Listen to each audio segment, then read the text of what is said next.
this was kind of an obvious pairing as we're going to get to other pairings where we discuss two teams in concert that are going to have maybe at first blush less to do with each other, although I think we can make the case they actually are pretty similar. Penn State and Notre Dame are kind of two sides of the same coin here, are they not? Yeah. I think people get it with these two. Why we paired them together, sort of where they're at, what's at stake for them this year. Okay. So we have 7 categories. We're going to talk about these teams in context with each other in each of the 7 categories. And then we will determine a winner in each category. And then at the end, we'll say, okay, who would you rather be in 2025? It doesn't mean the other team's not good. It doesn't mean the other team can't have a great season, but we think you're kind of the same. Who has a little leg up? And this is teams with great histories who are really good, who seem primed to really make a run at winning it all in 2025 when they were pretty darn close last year. The first category is quarterback. Who's Penn State's quarterback? His name is Drew Aller. Heard of him. Perhaps you have heard of him. Would you consider Drew Aller polarizing? Oh. Or people on the side of like he's not quite as good as we thought he'd be? Is he the Joe Flacco of college football? Is Drew Aller elite? Yeah. Is Drew Aller elite? He is Joe Flacco, I think. He's good. He's good. He's good, and he was better last year, and like he got better, right? And he got better. I think, and this is really matters to this discussion.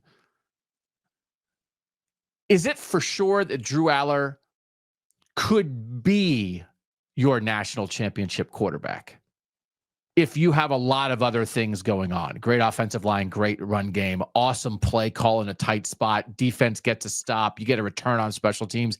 He could be your quarterback. Mm-hmm. Is that a definitive yes? I think it's a yes. Yeah. Can Drew Aller lead you to the national championship?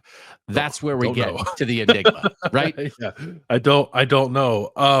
Because does he have to? He threw a pick. He threw a pick on a do or die play at the end of the game where he admitted I probably shouldn't have gone to that read and made that throw, where there was an opportunity as the quarterback to go win that game against Notre Dame. This is a high bar. This is a high threshold. You have to do a lot of good things to have this be the conversation of can you lead your team to a national championship? But that's the Aller conversation.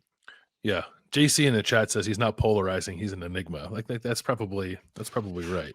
Because I think Lori says he's underwhelming, which I also think is true at times. Yeah. I don't know that it's like there's this side of Drew Aller and this side of the Drew Aller conversation, and they're fighting with each other. It is everybody in the middle saying like, I don't know, maybe. I think he's squarely on one side of that, and people are just like waiting for him to get to the other side, which like he hasn't done yet.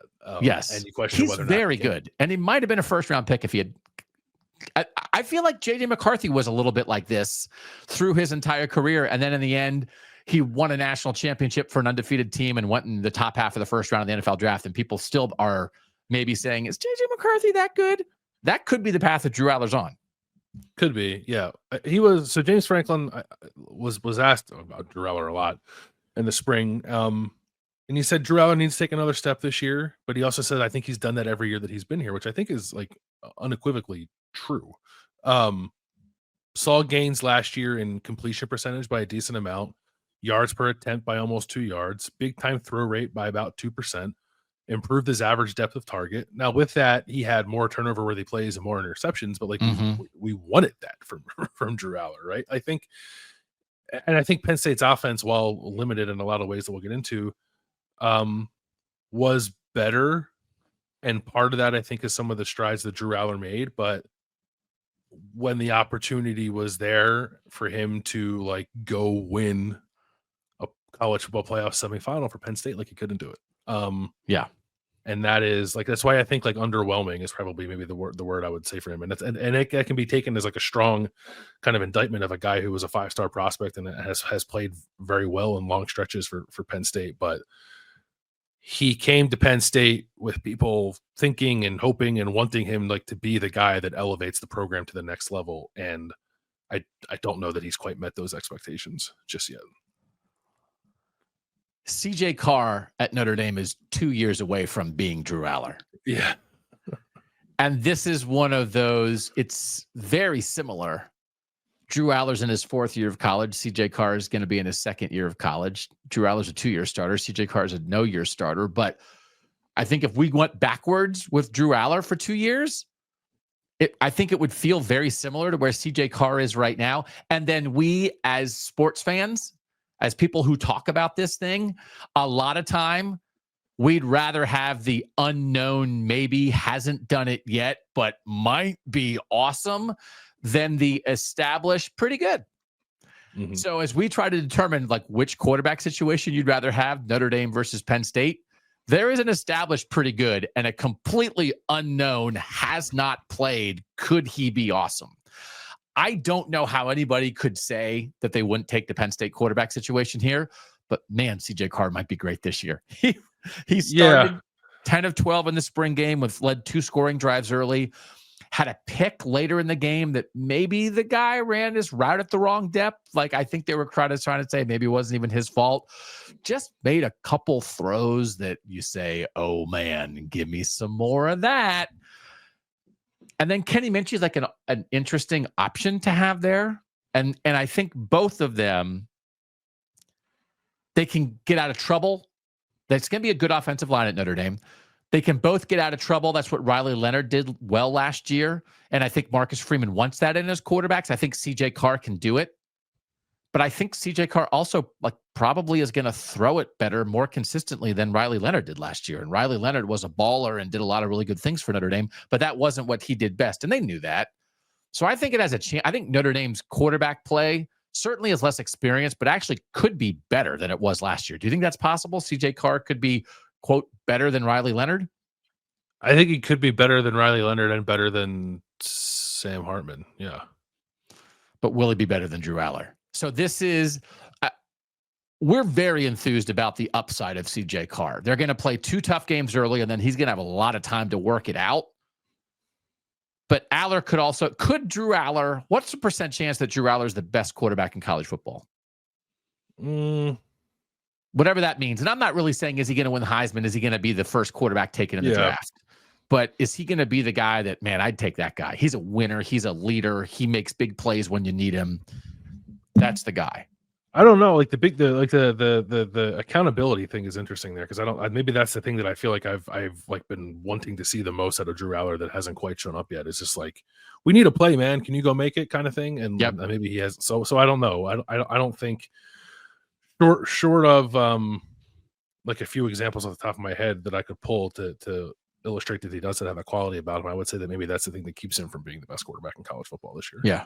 It's hard because his sophomore year, first year as a starter, Mike Yursich as the OC that year got fired at the end of the year. It felt like they kept him in a phone booth. They kept him in a box. They didn't want to take the wrapping paper off. Don't make mistakes. They didn't throw a pick forever, but they didn't really let him rip moments. I think they, in the end, as we're at the conversation with Drew Aller of can he get over the top, I actually think, I don't want to say they babied him, but I think they almost protected him too much early that maybe has inhibited or slowed down his progression to the getting over the top A+ kind of quarterback.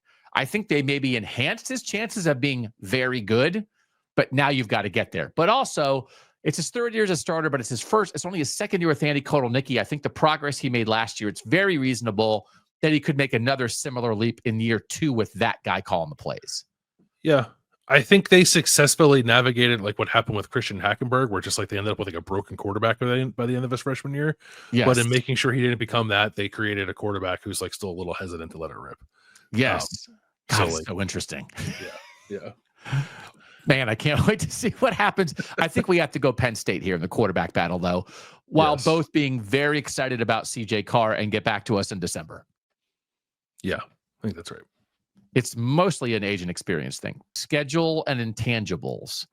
Notre Dame, we've talked about this a lot. They open at Miami on Sunday, August 31st. Then they're off, and they get Texas A&M at home, and then I don't know how they're losing. The schedule is just, they're going to have a chance, and the whole thing with Notre Dame has been they lose the game you don't expect them to lose. I don't know if that game, I'm not going to go through the entire Notre Dame season waiting for the next Northern Illinois or Marshall to jump up and get them. I don't know that it has 100% been vanquished, but they're going to get Miami in week 1. It's on the road. They're going to be starting a new quarterback, whether it's CJ Carr or Kenny Minchie, probably CJ Carr. We don't know where Carson Beck is going to be in his elbow surgery recovery for Miami, and he's going to have a lot of pressure on him there. And Miami brought in a lot of guys in the portal. People are excited for Miami. I actually like Notre Dame's spot. I like Notre Dame's schedule. Penn State has some tougher tasks. Yeah, Penn State has a nice lead into Oregon, so it's got 3 kind of cupcake non-conference games: Nevada, FIU, Villanova. Then it's off, and then it plays Oregon at home. And you and I have discussed that game or referenced that game a few times. I think we both like Penn State to win that game there. But that's like the first test, September 27th against Oregon at home. Then there's like another little mini ramp up, I guess, to play UCLA. Although it's at UCLA, you got to go all the way out west. They have Nico Iamaleava now. Maybe that's a little less of a certain thing win than maybe it was a month ago. Northwestern at Iowa, and Iowa has in the past derailed some Penn State seasons that have had expectations, and that game's at Kinnick. So that's one, October 18th. Then Penn State is off again before it has to go play at Ohio State on November 1st. So the 2 biggest games of the year, home against Oregon and at Ohio State, Penn State is off the week leading into that game. And then like it closes with Indiana, Michigan State, Nebraska, Rutgers. Like I think it gets through all those games. It's I guess you could call it like a 3-game season. Like certainly Oregon, Ohio State, but I think actually Iowa is fairly tricky, especially if Mark Gronowski is good. So there's some potential landmines there, I think, for Penn State. It's not a walk, certainly not a walk to like 11 wins or even 10 wins, but might be a walk to 9 wins. And then it's just a matter of what happens with those other 3 games. The intangibles, I think Notre Dame's going to be really good. The expectations for Notre Dame are not as high as they are for Penn State. And so what does that mean? I think that maybe means I'd rather be Notre Dame because they still have a little bit of a chance to sneak up on somebody, and Penn State's not sneaking up on anybody. Penn State's going to have a target. I think Penn State has the chance to handle it, but they're in a spot that they've never been in, and they're loaded for bear. And so does that, it's a great opportunity, but it's a little something that they have to handle. It's a burden to carry. I think that I don't think Notre Dame is carrying this year. People expect Notre Dame to get back to the playoff and compete for a championship, but it's not an or bust situation, I guess. Yeah. And it feels much more like that for Penn State. Do you know the last time, by the way, Penn State opened the season in the top 5 of the AP poll? I do not. 1997. Wow. Okay. Do you know the last time Penn State opened the season as a top 10 team and finished with a better ranking than it opened with? I do not. 1994. Okay. Usually did not handle seasons with expectations very well is what I'm getting at. And a trend that stretches beyond James Franklin's tenure. Yeah. And that happens to a lot of teams. And Notre Dame, I didn't look this up, but I mean, Notre Dame is the most overrated team in the history of preseason polls. Notre Dame's in the top 10 and the top 25 constantly, and then goes 6-6. So it's not like Notre Dame is a stranger to being overrated. I think I would give Notre Dame a little edge here on less pressure, and they don't have to play Ohio State and Oregon. So yeah, like, by the way, Penn State was number 1 opening the season in 1997, and they finished 9-3. Penn State is expected to like exercise some demons on its way to winning a championship. That Notre Dame is just not in that position, so I would lean Notre Dame too. But the other point in the modern world is you don't have to exercise the demons. The demons can eat you alive in the regular season, and you can still win the national championship. Ask Ohio State. Sure. So I think the structure here is also potentially very good for Penn State. That Ohio State game is going to have almost the same kind of vibe to Ohio State, Michigan. Ohio State, Michigan is singular in that rivalry, but in terms of having a team that you play all the time, that you measure yourself against, that you haven't been able to get over the top, Penn State and James Franklin versus Ohio State is actually a longer history than Ryan Day against Michigan, right? Like this is really a thing. And if that was the end all be all, I think I potentially would feel very different about Penn State's chances this year. But as Ohio State showed, Penn State can just go lose to Ohio State, and then win the national championship. Mhm. And so that just creates an environment that I think this is a very good team for the 12-team playoff. That if this was a 4-team playoff and it's like, all right, Penn State, you're number one, show us what you got. And by the way, you better win at Ohio State or your season's dead. Holy moly. I'm not sure they could handle that. But they might be a 14-1 national champ with a loss to Ohio State, just like Ohio State was a 2-loss national champ with a loss to Michigan. I think that's very on the table, but we'll give the intangible schedule edge to Notre Dame.